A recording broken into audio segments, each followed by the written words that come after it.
All right, so let's do another comic book. All right. I guess as long as we're here.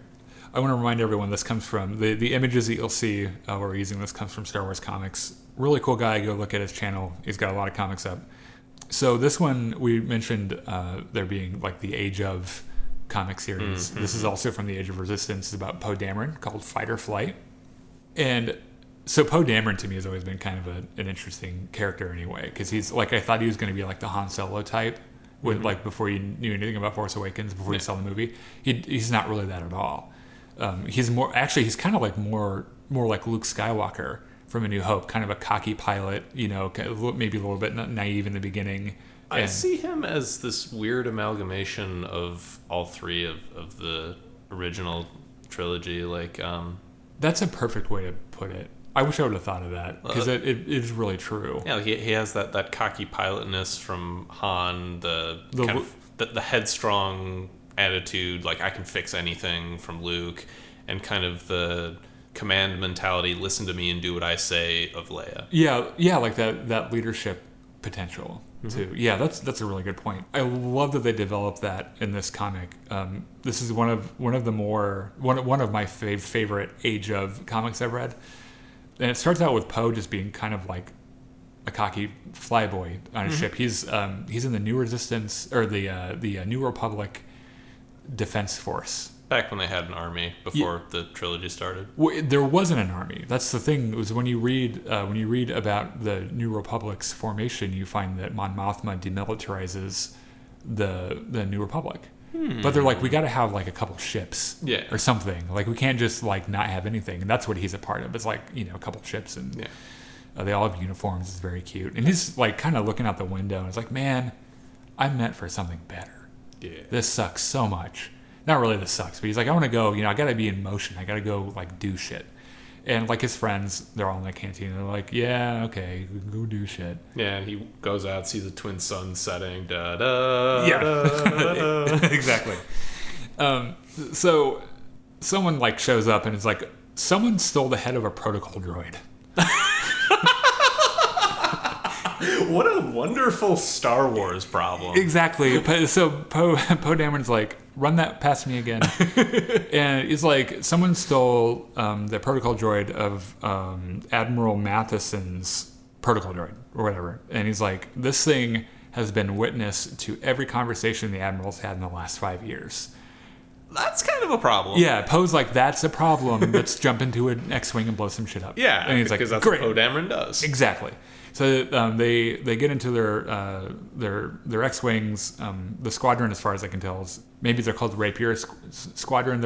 All their call signs begin with Rapier, which is a sword.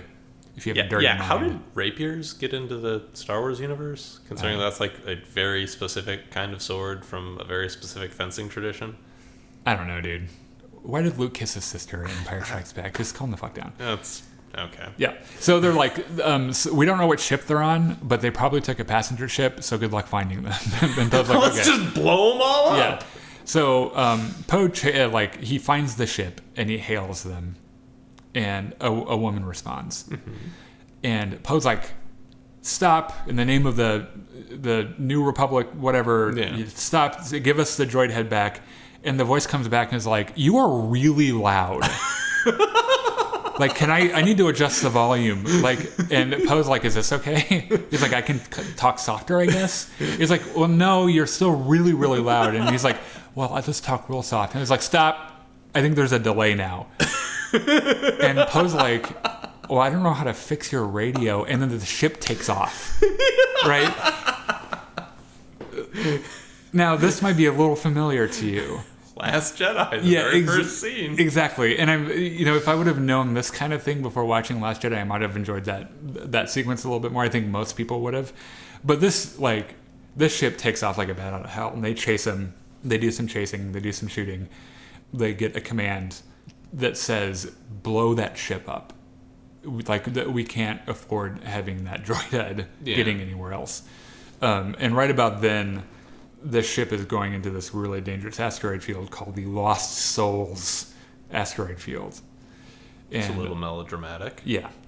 So Poe tells his squadron, you guys hang back. I'll go and do the fancy boy stuff, and then we can all celebrate later when I'm the hero. So he gets into this asteroid field. He's chasing this guy or this girl, and they're flying around, and they're immediately both out of their depth. Like they both almost get eaten by like the space worm from Empire Strikes Back. Oh yeah, the big rock eel. Yeah, the exogorth, as they're called. Thank you, Wikipedia. Yeah, right, exactly. So like they're both like, we might need to stick together to not die in here. And Poe's like, you brought us in here. Give me the droid head. Why did you steal the droid head? They keep flying. They run in, and then out of like nowhere, they run into these mines. But they're not like, they just don't sit there like normal mines. Like they fly towards stuff. And when they hit you, they explode. Well, that's what mines do, yes. Exactly. Well, these ones, like they're not stationary mines. Like they have like homing capabilities. Oh, yeah. Which I don't know why they're not, I guess, kind of missiles. It doesn't matter. So Poe's like, what the hell are those? And she's like, oh, those are mines. They're programmed a certain way. I need you to do this maneuver for me. We're going to do it together, and we're going to do this thing and then this thing and this thing. And Poe's like, that sounds real stupid. And she's like, just don't worry about it. Just trust me. Yeah, I've been here before. Yeah, so they do the maneuver. I can't remember exactly what they do, but they like do like a little flip or something. And then all of the mines crash into each other, and they all blow up. Huh. And everything's fine. And right about then, they're kind of like rolling out of the asteroid field, right? And he's like, hey, that was a really neat trick. Like, how did you know that was going to work? And she was like, I mean, they're not programmed to anticipate movement. They just chase stuff. So if you do anything like super unpredictable, they just become stupid. And Poe's like, that's really awesome. Thank you so much. Like, that's a really cool maneuver. Now pull over and give me the droid. Yeah. He doesn't get there, though, because he's, like, in the middle of thanking her, and they shoot a ship. And they disable his X-Wing. And she's like, listen, I know this is a real dick move, but, like, we got to get this thing out of here. We got to go. Yeah, your radio still works. Call for help. Your buddies will come get you. And he's like, stop. Can you please tell me where you took the droid head? Like, I have to know. And she's like, you know what? Yeah, I will tell you. There's a threat growing right now. No one is willing to admit that it exists. And there's a resistance forming to fight them. And this droid has information that's going to help us fight this threat. It's like, fair enough. Sounds like a real origin story there. Yeah. Next frame, you see who's in the ship. And it's Admiral Holdo and Nia Nub, who were apparently on this spy mission directed by General Leia to steal this protocol droid head. Okay. And they do it expertly, because of course, like Nia Nub's a former smuggler. I mean, he was there at the Battle of Endor. Yeah, he's co-pilot. Yeah, he's got a long storied history in Star Wars. And Holdo, this isn't even, so this comic book is about Poe, but Holdo has her own amazing Age of Resistance comics, which we'll probably talk about at some point.